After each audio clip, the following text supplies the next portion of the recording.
Hey everyone, welcome back. This is Needed Conversations with Ryan and Victoria Cole. We're so glad that you're on.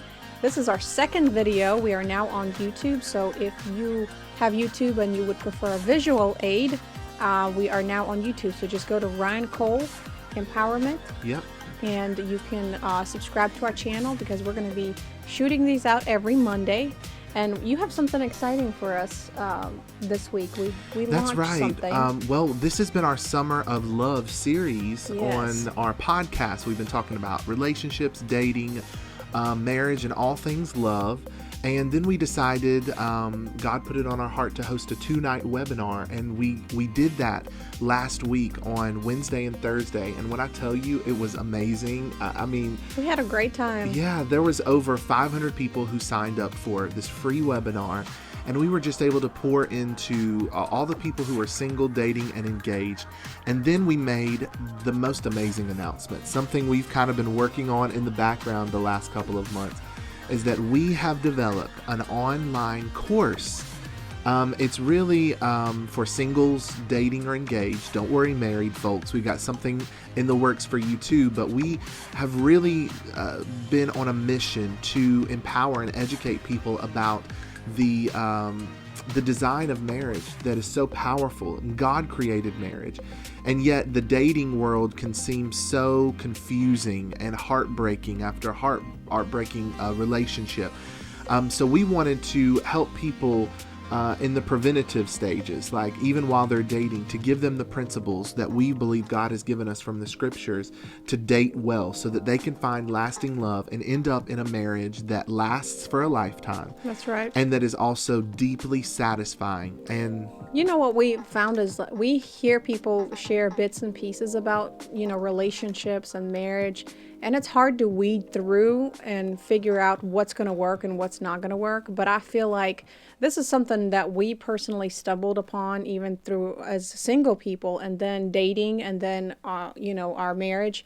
I feel like this was a process leading up to these courses. So this is kind of our life's work that we've put in, and we wanted to kind of bring everything into one place where you don't have to get a snippet here, get a snippet there. And we do realize that a lot of people come from broken homes, and you may not have seen a good example of a husband or a wife, or maybe you were raised by a single parent home. And so we want to created these courses for you guys so that you can spend 90 days with us as a mentorship. It's only open for this week. that's right. So you need to go to ryancoleempowerment.com and sign up. The price is only $299. And listen, we said that people invest thousands of dollars on their wedding day. And one of the biggest things that we see with singles and also with the couples that we counsel during their engagement period, they invest so much money into their wedding, and there's nothing to prepare them for marriage. Because when we sit down with them and talk to them and ask them questions, they don't know what to ask. They don't know where they're going. They don't have a vision. And so it's very frightening to me that a lot of people make these decisions based upon temporary feelings. But we really want to give you guys really good foundational strategies that will really carry you and create this lasting love. This is not a guarantee that you're not going to have challenges, but this is a blueprint that you can follow even whenever you do get married. And that's something that we will have in the works for married folks as well. So it's called I Love You More, Most, and Forever. And if you've guessed it, it is an extension of my book. Yes. That has went around the world and has transformed so many lives. And some people just aren't book readers. And some people want to go a little bit deeper. And that's what we've provided you, this visual. There's 13 episodes. Or lessons rather, and they're high quality. We've spent over 1,000 hours on study, preparation, production, editing, developing websites so that we can have this excellent experience to provide you. Not only are you going to get 13 video lessons, but you're also going to get a lesson guide for every single one of them. So you're going to have a study guide with questions. I'm going to connect you with a personality assessment. So you are going to really understand who you are as an individual, be able to maximize your singleness and eliminate all of the negative options of people who you allow space into your life that really don't qualify. And on top of that, we, over the course of the next 90 days, are going to do 6 closed webinars live with some of our marriage mentors, people that we have looked up to, who have coached us, even as single people in our marriage. And we're going to give you access to our inner circle. So it's really more than a course. It's a mentorship, as Victoria Yes, and said. I love that. I love that it's not like, here you go, here's all the courses, do whatever you want with them. We want to really take you through the process because we really believe in this process. We believe that if you apply these principles, it is going to work personally for your life as a single person. We really want to establish, for you to establish a great culture of and a relationship with God. Because we really believe that's where it starts. And then we want you to build a future out ahead and a vision so that whenever you do find that spouse, you are in the right place. Yeah, so you've got to go to ryancoleempowerment.com and sign up right now. Registration is going to close this Friday because we're going to journey with you. It's not, it is self-paced in some ways, but in other ways, we're going to walk you hand by hand. It's a steal. People who have already signed up can't believe that we've offered it at this price point. If you need a payment plan, we've offered that as well, but you've got to go and check it out right now at ryancoleempowerment.com and sign up for I Love You More, Most, and Forever, the course. Yes. All right. So let's jump into our topic today. We're still in the summer of love. Yes. And we've talked to a lot of single people who have gone through some intense relationships, to say the least. Mm-hmm. They've committed themselves and then they fall in love. And we love that term, fall in love. But they end up right before marriage finding out some salacious things about their future spouse. And it ends up crushing the relationship, or at least puts it on pause until they can resolve it. And the question is, why did they never see it all along? How could you miss the red flags?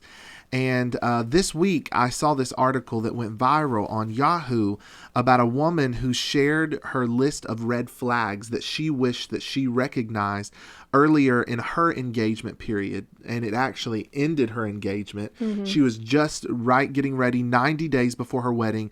She finds out her fiance was cheating on her. Mm-hmm. Her TikTok details the toxic and salacious behavior she now realizes she should have paid closer attention to. And so I watched these TikTok videos, and she tells the story of seeing her fiance touching another woman's thigh when they were out at a bar. Mm-hmm. She says she confronted him, but then he completely denied it.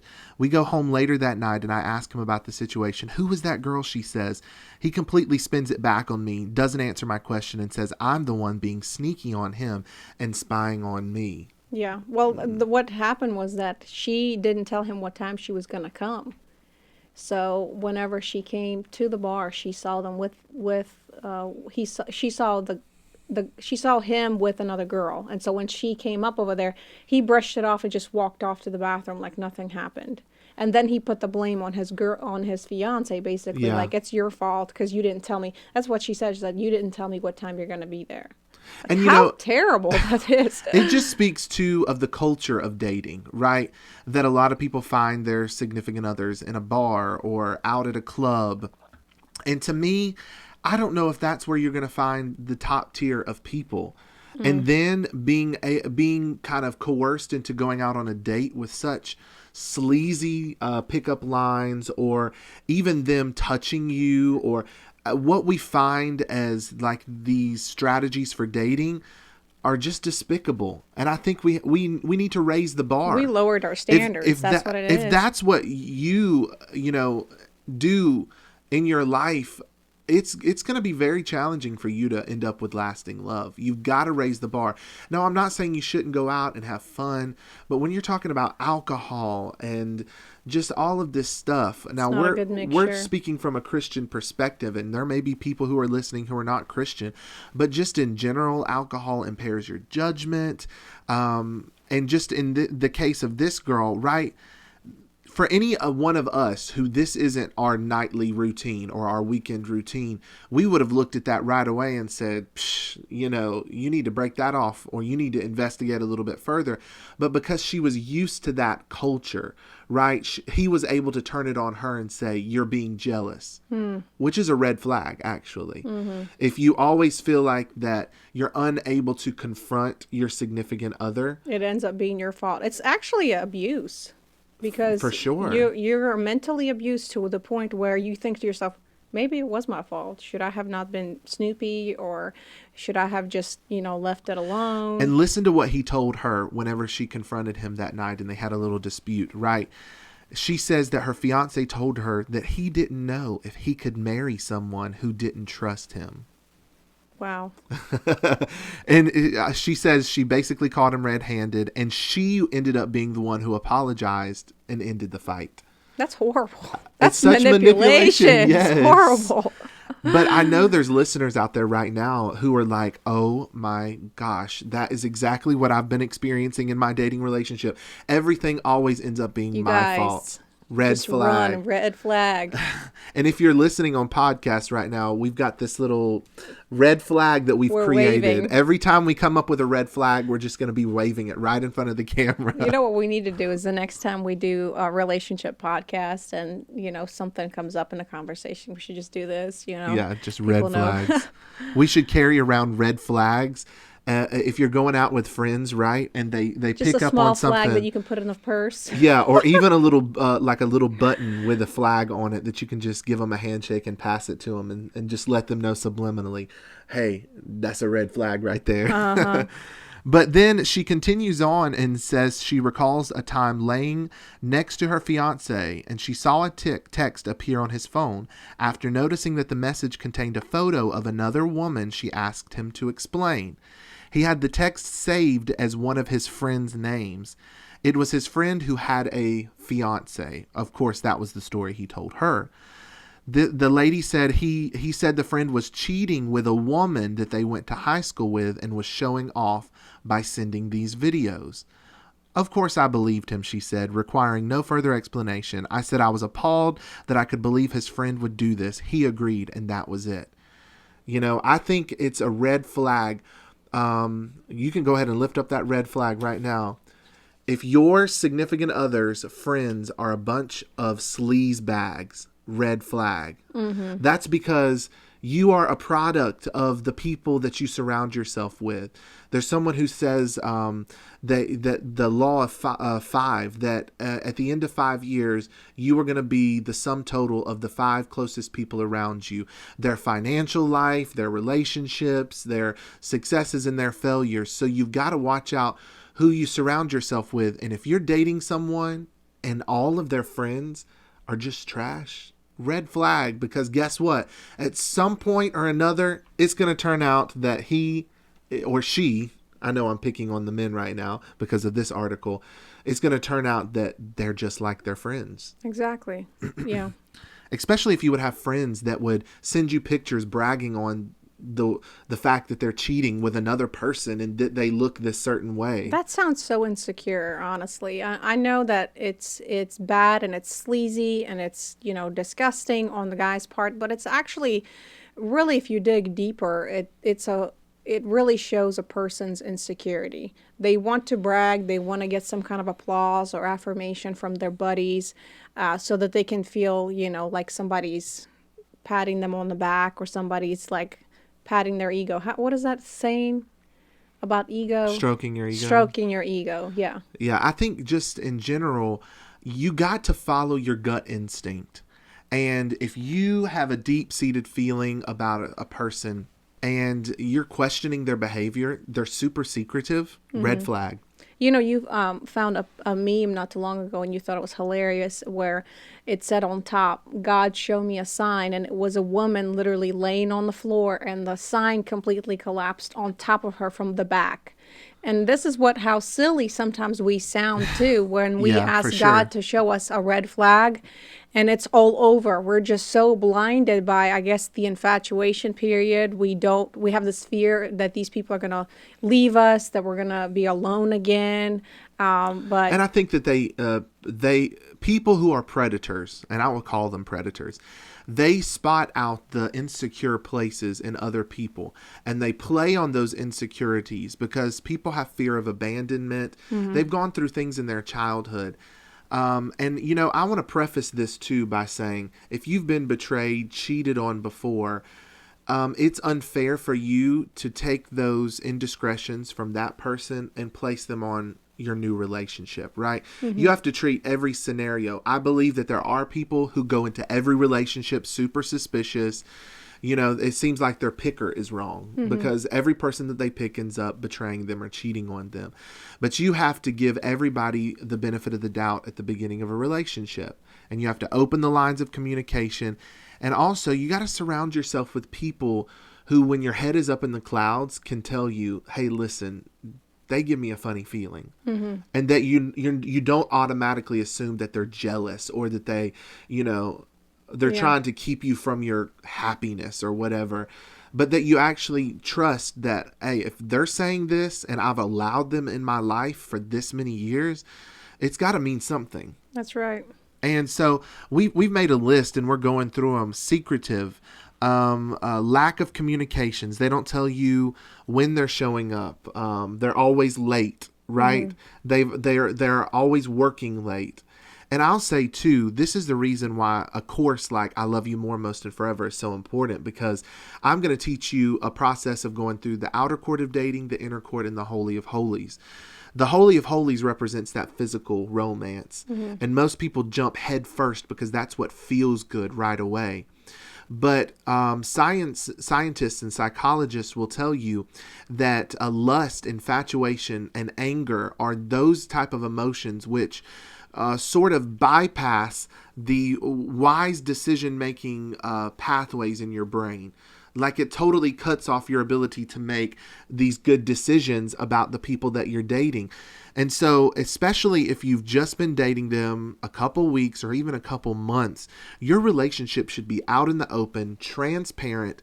They are still in the qualifying stage. That's right. And the moment that you allow them to pass those boundaries and become physical is the moment you start putting on rose-colored glasses and you begin ignoring all of the red flags that you would have otherwise been able to see. So that's a prime reason to keep the physical parts of the relationship on the side burner for a while. Yeah, I agree. You know what? Intimacy is information. So whenever the person kind of, when you're dating for longer periods of time and your relationship doesn't progress anywhere, I feel like that they're keeping themselves away from you. So there's a Right. reason why they're withholding from you. But yeah, lack of communication. They're irresponsible. They're immature. I mean, you don't want to step into marriage, with an irresponsible person. That's why I think we really teach about asking personal questions, because I think that people even struggle asking questions themselves of where I am in life, what am I doing with my life, where am I going, what's my vision, so that when you actually get with a person, you don't have this expectation that this person brings something great to the table, but then you look at yourself and like, well, what am I bringing to the table too? So you both have to be mature. And I think that red flags are easier to spot when you are dating on a mission, and that your mission is to marry, and your mission is to find someone who's compatible and who will be a good partner, a life partner to help you Honestly, I fulfill would your say, purpose. yeah, I would say courting is better than dating, because I feel like courting to me is like Yeah. more with the purpose, I think a lot of people just date because it feels good, or they date because that's what society tells you to do, or you're trying to find your type of a person or whatever. If you need companionship, get yourself a puppy, a parrot. That's what Medea says. Right. And I was researching little animals, not my kids would love for us to buy a pet. Yeah, I But don't. I looked up the easiest pets to take care of. And one of them was a parrot. And then it says, but make sure that you want to be around for a good long time because parrots can live up to 80 years. And I was like, having a pet for 80 years? No. But if you need companionship, get you a parrot because they will be there for 80 years. Or a cat. Or a cat. Just please don't allow yourself to stumble into these relationships with these losers. Yes. Going on to the next one on our list, family members dislike you. Yeah, we've actually had somebody kind of close to us that had the same thing, and it was getting really ridiculous. Like certain things that family members would do. Honestly, when you marry a person, you really do marry their whole family. Right. So I'm not saying that, if their family is completely, unbelievers, and it's not like you're going to have to hang out with them at all times, but they are a part of that other person. So they were raised in that circle. So that's another thing that you really have to watch out for. For sure. And I think it's on the opposite end too. Like if your family members are not liking this person too. Now, this is in a moderately healthy family dynamic. If you just Right. come from crazies and dysfunctionals, which we all have some measure of crazy in our family, don't get me wrong. Fruit Loops. Yeah, but if you've got complete granola, which is fruits, nuts, and flakes on your family, that's one thing. But if you really have an okay relationship with one or more of your parents or siblings and they're telling you, you better perk up and listen. Yeah. I mean, because your family does care about you, so make sure that you open your ears to hear. They're shallow. They're kind of not, they're they're just more about the physical things. They don't really want to talk about the deep things. Honestly, I feel like people are shallow because they don't have anything deep to say, what I mean, or to talk about. Or that shallow extends into them trying to transform you. Now, that's a little bit different than a girl just, helping a guy out. When Victoria and I first started dating, she would buy me shirts and things that she would enjoy seeing me in. That's one thing. But when they try to change you completely and pull you out of and try to make you a person that you're not, that's a major red flag because that's going to hit a brick wall in marriage right away because I think, if you go into marriage, you're thinking that, I can change this. I remember, I admire Lisa Bouvier, but she said one of her missions when she first got married was she said, I feel like the Lord has called me to change my spouse. And she said, I was so wrong because and we can feel had so major righteous issues. about that too. Like the Lord is Like, this really is my equipping me to do mission. that. And that's just not, that person is that one person. You really can't change a person's heart. You can pray about it. You can have communication about it, in the marriage. But this is one of the big, red flags is when it comes shallow. to being shallow too, I think it's all of your conversations end up around movies or, superficial stuff. And anytime you try to bring up, hey, what are you doing with your career? Or how's your education coming? Or what do you want to do with your life? What do you feel called to? What is your relationship with God? All of those questions feel like you're intimidating them. That's a red flag because those are the questions you should be talking about. Yeah, and that just points to their immaturity. That means that they're probably not ready to, number one, even date. Because I feel like if you're dating, that you're looking for a potential spouse. So if you're shallow, that means you have other intentions. Okay, so another thing that's a red flag is a person that's controlling. That can be a really big flag because I think that can actually transpire into physical abuse, emotional abuse, verbal abuse, and that's a big red flag. If they're doing this during the dating process, I don't know what it can transpire to, when you are in a covenant with that person. Yeah, and when we say controlling too, I think there's a lot of subliminal things that people kind of lace into the relationship on the front end.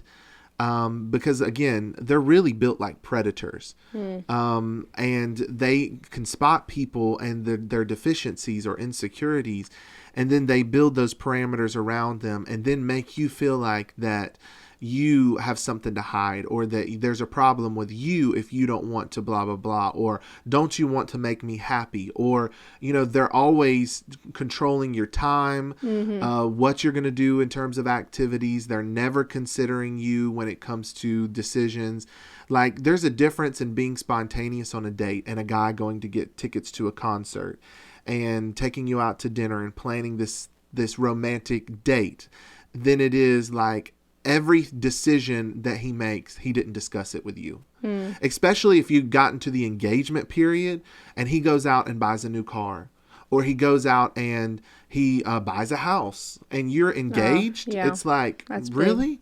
Why would you go out and do that? Or he goes out and I keep saying he, and I hate to say this, but a lot of the red flags are women looking for them in men. But guess what? Women have red flags too.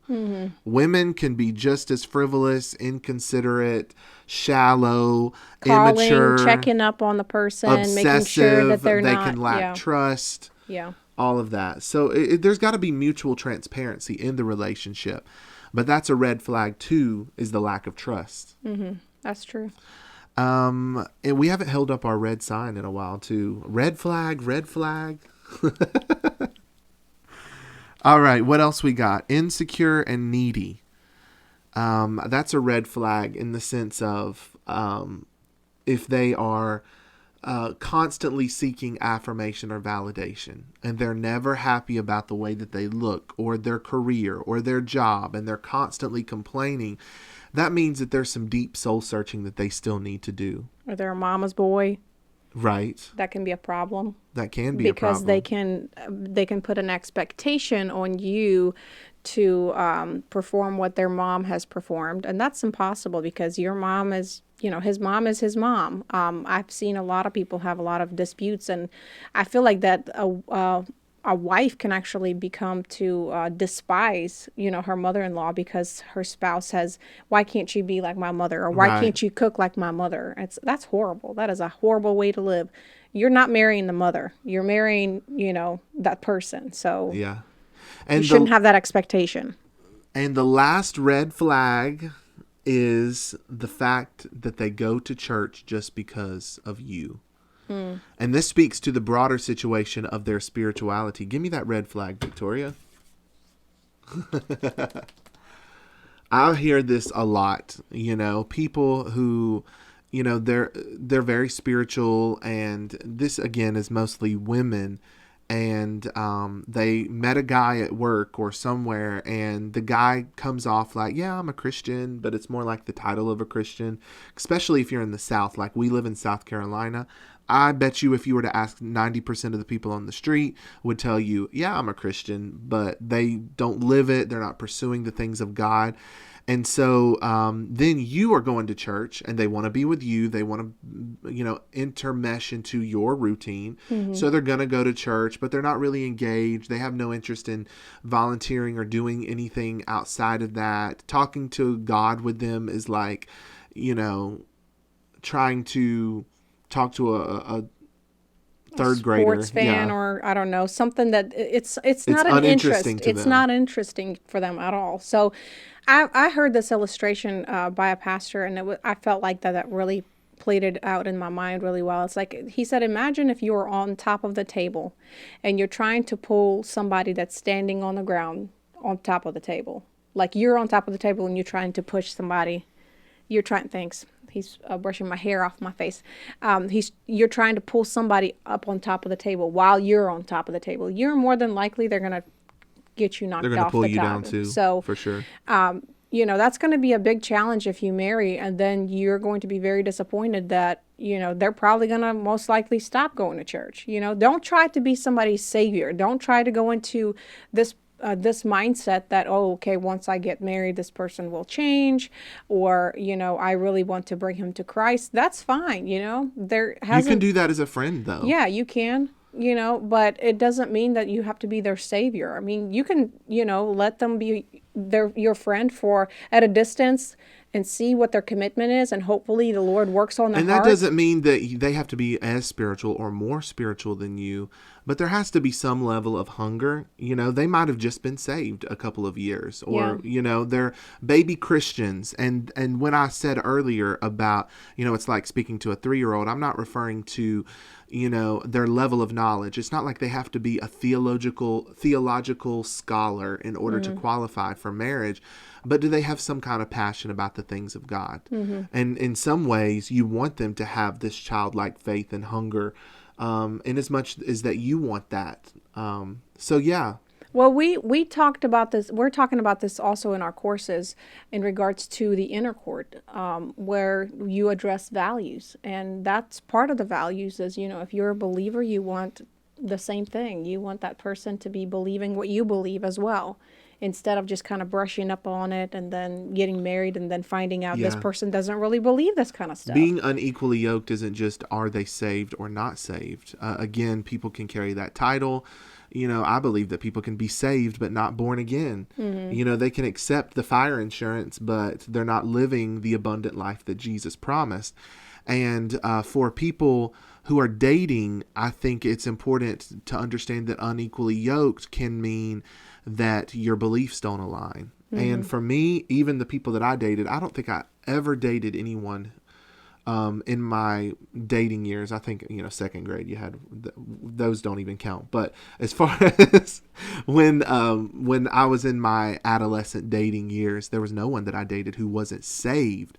But there were definitely red flags in those relationships that let me know we're unequally yoked. Our pathways are not going in the same way. We're always disputing about something. And it's not just arguments that are surface level and you're just learning one another, but these are deeply intellectual disputes about the way you want to live your life, the path that you want to take. And so, yeah, that's it. Yeah. Well, we've been talking about red flags, and it's a part of our Summer of Love series here on our podcast. We hope you've enjoyed today's episode, and we also encourage you to visit RyanColeEmpowerment.com right now and sign up for our course for singles, dating, and engaged. Yes, it will be closed this week. So that's right. It's open enrollment until Friday. Yes, so be sure to sign up. Get a single friend to join with you as well. We want to equip you as a single person, even if you're not dating. And even if you're engaged, we still want to give you the right tools. And if you're listening to this after the fact and you go to the website and it's already closed, you'll be able to sign up for a waiting list. And at the beginning of the year and every 3 months or so, we'll open it back up and take a new group through the journey with us. And yes. It's really mentorship. So go right now. Make sure you follow us on social media. If you're on YouTube, subscribe. If you're on podcasts, subscribe. Comment. Give us a review. Yeah, let us know how these conversations are helping you. If you're single out there, or even if you're married, you're probably learning a lot from this conversation today as well. So we're going to be continuing this next week in our Summer of Love series, still talking about love and dating and marriage. So we'll see you then. These podcasts release every Monday, so be on the lookout. God bless. We'll see you guys next time.